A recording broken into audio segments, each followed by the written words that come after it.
I recently hit a new headquarter level on my low level starting over account, and I need to get a ton of loot. Today I'm going to show you guys how I farm up a ton of loot inside of Boom Beach. So first, you guys already know this is happening. Boost up your resource reward statues and go for a grind. Now I'm also just going to boost up my troop damage just so I can take out players that are significantly higher than me in medals.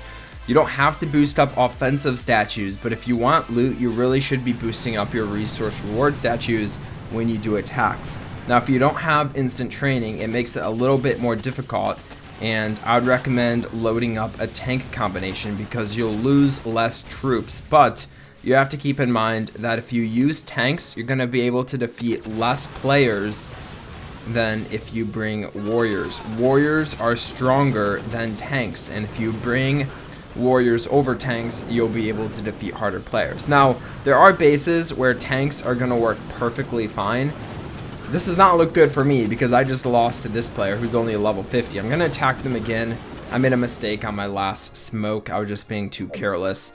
But if you want to use tanks, that's fine. Keep in mind that your goal should be not to lose any tanks when you do attacks. Obviously, that's the goal of attacking with any troop, but specifically for tanks, because you can attack using warriors and it will be just as fine as attacking with tanks, but warriors will be stronger, and if you lose warriors, which you probably will, and if you lose a tank, which you shouldn't be losing tanks, it might take the same amount of time to train up, so you might as well have just brought warriors. I don't know if that made any sense, but we're going back at this level 50, and we're gonna be able to defeat them this time around just because I didn't mess up that last smoke. So the key tip for pushing is 1, attack your daily events. I mean, that's kind of goes without saying. Imitation Game, Dr. T give you a significant amount of loot. Imitation Game is by far the best event, so I would recommend trying to boost up resource reward and doing a map clearing session around Imitation Game for sure. Let's drop a barrage. We'll drop my troops on this left hand side. We'll get a smoke down. This type of base design is really easy to take out using warriors. Honestly, the only bases that are structurally harder to attack using warriors are the bases that have the headquarters in the middle to the back. So a base like this where the HQ is on the left hand side, or a corner base where the HQ is on the right hand side, they're going to be super easy to attack and take out. It's the bases that have the headquarters in the middle or in the back that make it harder. So there we go, we got a ton of loot from that player. Another good key is only opening trader crates if you need loot. Now the free one you can grab whenever, make sure you don't miss out on that, but I have 211 tokens right now, and I only open crates when my map is cleared and I need to get a certain amount of loot. It's super good because at any level you can open a crate that literally gives you like 1,000,000 of any loot. So crates are definitely a good option, but if you're opening them when you don't need to open them, when you're not pushing for an expensive upgrade, then when you need to open it for an expensive upgrade, you might not have the tokens. It takes a while to grab that super good loot reward where it's like 1,000,000 iron or something like that. Another good idea is if you have tribes, make sure you're boosting up the offensive tribes. You could also do defense, but it's like not that necessary. Oh, also we have HQ 50 or Hammerman level 50, not HQ 50. Oh, I'm just blind. There are super machine guns here. I was like, what's so hard about this base? So I'm actually gonna make a separate video on how to defeat this coming soon to you guys. I don't think we have an updated version, so that will be good if you guys are trying to defeat it. So I'll make a separate video of that coming up soon, so be on the lookout for that. Okay, we're gonna flare to the right of the core. Now I'm not gonna be giving you like warrior tips just because I've made so many like low level warrior videos, but you can pretty easily defeat players that are 10, 15, 20 levels higher than you. And this player is a good 10 levels higher than me, and we easily took down that base. A base that would have been very hard to take out if you were just using tanks. I don't think I could take out that base if I was just using tanks, if I'm being honest. It's a hard base, but not against warriors. And the people that are higher than you have more loot. So there is an insane benefit of being matched up with players that are way higher than you. You can defeat them and get a ton of loot. So I never see anyone not complain about being paired up with players that are way higher than them, but that's a major benefit. I don't think that's what Boom Beach had in mind when they were designing the current matchmaking system, but I just feel like I never really thought about that before. And it's crazy. I've been playing Boom Beach for like I've been playing Boom Beach for 6 years, and I never thought about that benefit to the current matchmaking system. That's really cool. Now you might be asking yourself, Christian, what's the point of having that extra loot benefit to those higher level players if I'm not able to take them out? And it is very difficult. Once you go above 500 medals, the matchmaking system completely changes. I've made so many videos about that, and it gets really hard to defeat players, but you still can. I've been defeating level 60 players on this account before, so it's definitely still possible. It's just a lot harder. Okay, my loot is slowly going up. I really want to get my 4 million gold upgrade done for my warriors. I'll show you my armory right after this attack, but last time I boosted up my troops to clear my map, I had 7 million gold on this account. It was last weekend actually, I opened some trader crates. It was very helpful. But I had 7 million gold on this account, and I was like, what do I upgrade? So I had a 6.4 million tank upgrade, or I could do a 4 million warrior upgrade. I rarely use tanks on this account. What is happening? Oh my gosh, this player has so much ice.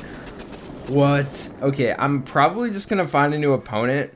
It's a very hard base design alone without the ice, but that player has so much loot though. Let's take another look at this. I really want to take down this. I really wish we had Rainmakers still. We're just going to find a new opponent. Of course, the new opponent is online. But I had an option. That's crazy, though. Can we just take a step back and give kudos to that guy for having like 8 ice statues? It's like a level 50. Something we don't recommend, but it saves him that time. So, I guess there's something to say about ice.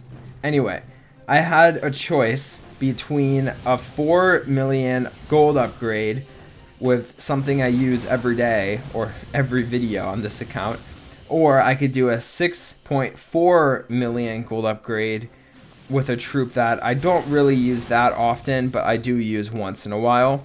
And I chose the gold upgrade because, in my opinion, Boom Beach, you do want to upgrade the stuff you use, especially in the armory. This kind of goes directly to the armory and not anywhere else in the game. But you really want to upgrade what you use the most because that's what you use. But when you have a troop that's literally 2.4 million gold more, like I could farm up 4 million gold pretty fast, but to farm up 7 million gold is pretty uncommon. Like my storages were literally overflowing, I'm pretty sure. Yeah, my storages were overflowing because I was opening crates. So it's very hard to go over that amount. So I would just say upgrade the most expensive thing at that point. So that's kind of how I view the armory. Now, if I had a choice between something like Cryoneers and Warriors, I'd probably upgrade my Warriors. Now, I had that choice on my main account, and I didn't do that, but I feel like the utility there is a lot less than the utility on a low-level account. So the benefit to upgrading them on my main account is less than the benefit on this account. And I feel like that is partly because I'm never, like, for me to use Cryoneers on this account, it's going to be a very long time. I don't even have Cryoneers unlocked yet, so I don't even have that option. Let's say a different troop like Medics. For me to use Medics on this account, I'm not going to use Medics in a very long time. So why should I upgrade them? Is kind of the viewpoint I have. But I do use tanks once in a while. Okay, so let's look and see what I can upgrade. I still can't really upgrade anything yet. That was a very high troop health Guardian, and I'm kind of disappointed in myself. I just destroyed it that fast. That really sucks. It's okay, though. Okay, so here's a player. This player has no loot. We're just going to find a new opponent. I want to farm up loot. Here we go. This player has more loot. So that's another tip, I guess, is if you can find a new opponent, if opponent has significantly less loot than the opponents you have been attacking, and you can find a new opponent, and you can typically destroy players around your level, then go for it. The reason I added that last sentence, where if you can typically defeat players around your level, if you're above 500 medals and you're like lower than a level 40 and you know you can defeat the current base, you might not want to find a new opponent, because you could very easily get stuck with a base you can't destroy, and then that loot is wasted and you'll get 0 off that base and you have to wait a day to attack another player on that map, on that base on your map. So that's the only reason I wouldn't. But I think overall, if you feel like you can get more loot in the next player, then do that.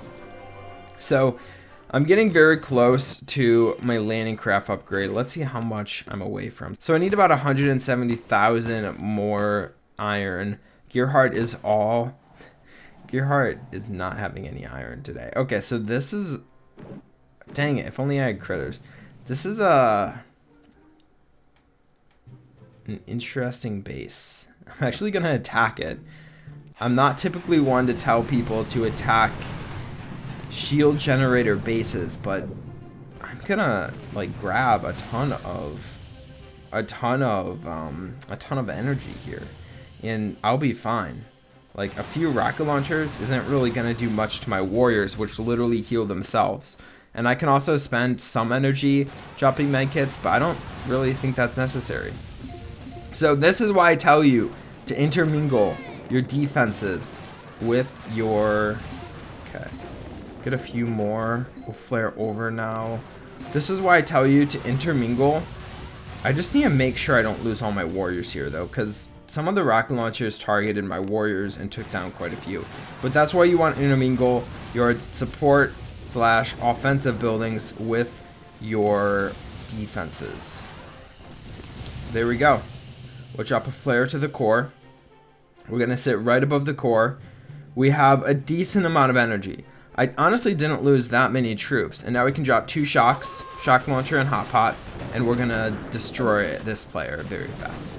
I didn't even shock the shock launcher, and we still destroyed this player. So a base that would have been difficult for me to attack if all of these support buildings weren't here, I wouldn't have been able to. And the shield generator was down here more, because even if these buildings weren't here, I was gonna go take the shield generator and then go down. The free buildings just made it a little bit easier. So there we go. We got a ton of loot, and now we can upgrade one of our landing crafts. And I actually have 2 builders, and I'm just gonna upgrade a random defense. That's kind of what I've been doing, having an extra builder just for a random defense. It's very helpful. I'm actually gonna cancel it though, because I don't want to do that. I am 600,000 gold away from warriors, and I have 200 trader tickets. First, we'll check our chests. Yep, we'll just grab those stuff. And we're gonna go straight into this and try to grab something. And you know what? I'm actually going to make that trade once, just so we get a little bit of iron. That's a pretty good offer in my opinion. So we're looking for gold. Any gold offer is gonna be really nice, and then we'll be set and we'll be able to upgrade our warriors to the next level. A really good upgrade.